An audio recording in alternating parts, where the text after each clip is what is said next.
Oh, hi. Welcome to season 2 of Dishing Out. This is really exciting, and hope you're excited as well. Well, I was just admiring my favorite kitchen cooking implement, my cast iron skillet. Why do I love it so much? Well, 3 main reasons. Number 1, it's versatile. From baking, broiling, sauteing, braising, searing, you can really do it all.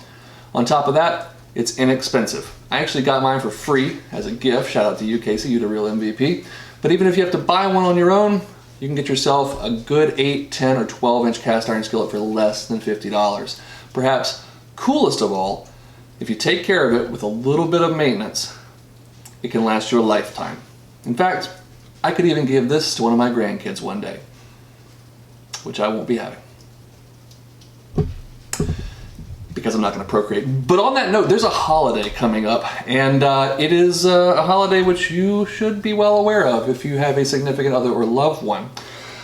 Now, at this point, we're just a few days away, and if you have no plans as of yet, I am here to help. Take this, for example. A nice Margherita pizza. Crispy bottom and soft, cheesy top, served up with a nice, bottle of red wine or some sparkling water. What could be better than that? Okay, fancy dinner, flowers, sex. Okay, yes, that is better. You got me. But I'm thinking like second, third down that list, a Margherita cast iron pizza. Let's make one.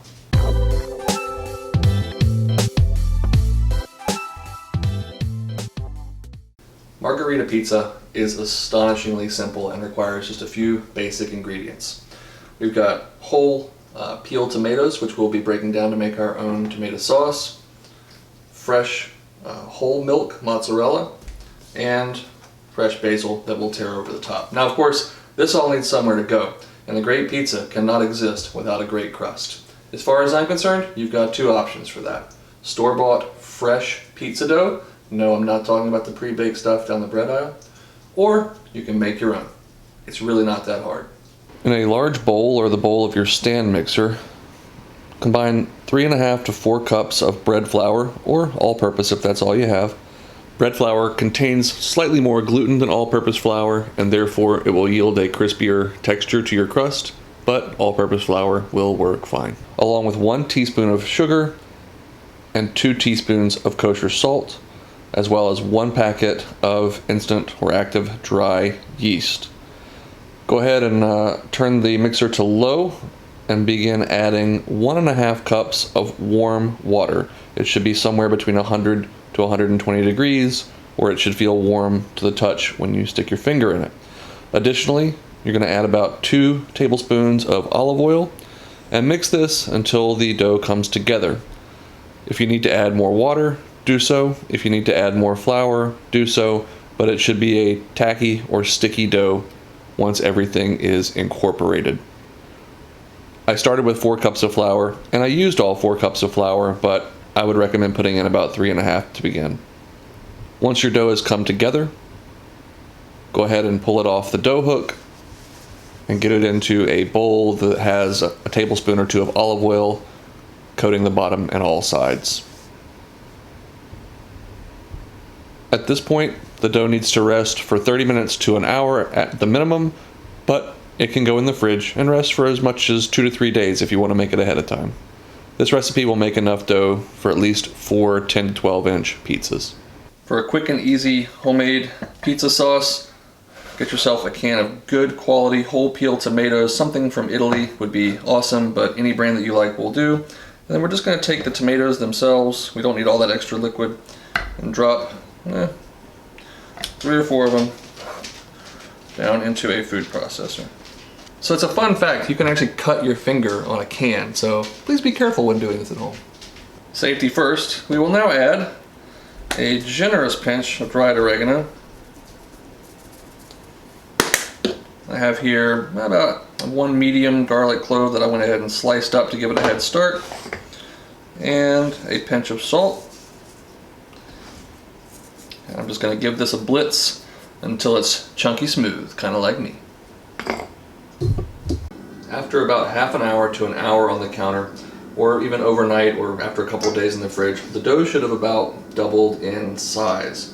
Now the recipe here is going to make enough dough for about 3 to 4 pizzas, depending on the size of your skillet, how thick you want your crust, and those variables. So at this point I'm going to get out about a quarter of our dough recipe here, and you could just use a bench scraper or a knife to cut it out.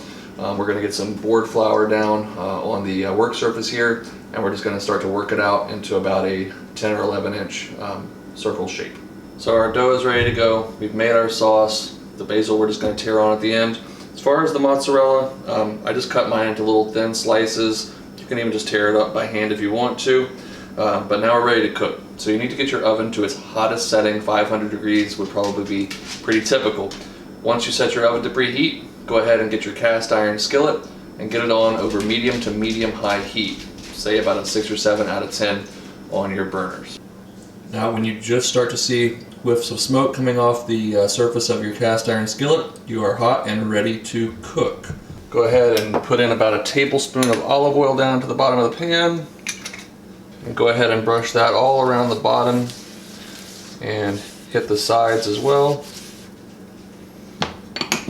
And go ahead and drop your pizza crust in. It should start to sizzle immediately. And you may start to get some bubbles puffing up. That's totally fine. It just adds to the character of the homemade crust. We're going to let this go for about 2 minutes, and then we're going to go ahead and sauce it, cheese it, and get it into the oven. Now when you go to lay down your sauce, don't overdo it. Just a couple good spoonfuls here. Go ahead and get that spread out. And lay on some cheese. And into the oven.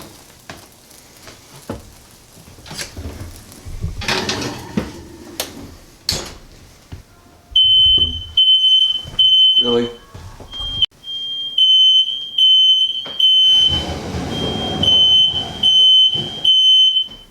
Now, after about 8 to 10 minutes, this is what you'll be left with. Now, I actually turned on my broiler for the last 2 to 3 minutes because I like it a little extra brown and bubbly on top, but that's totally up to you. We do, however, need to get this out of the pan quickly, lest we lose that deliciously golden crispy crust that we achieved initially. So, off it comes. I'd say that's going to be pretty crispy, wouldn't you? And onto a rack to rest. At this point, we just need to tear on a little bit of fresh basil. Yes, tear.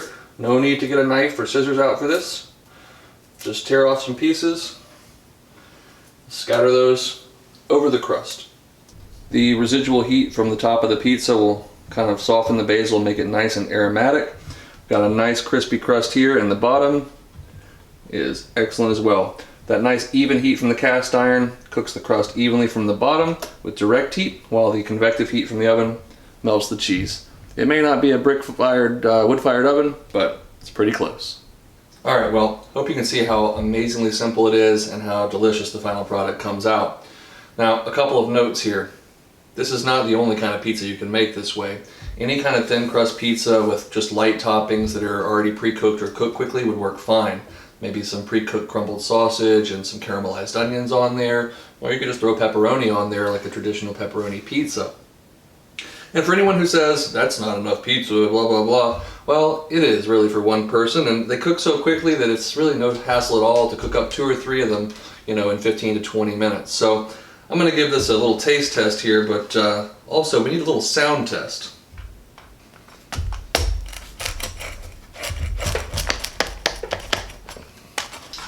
Sometimes I like to drizzle a little olive oil over the top or some freshly grated Parmesan, but I think tonight just gonna try it by itself and see how it is.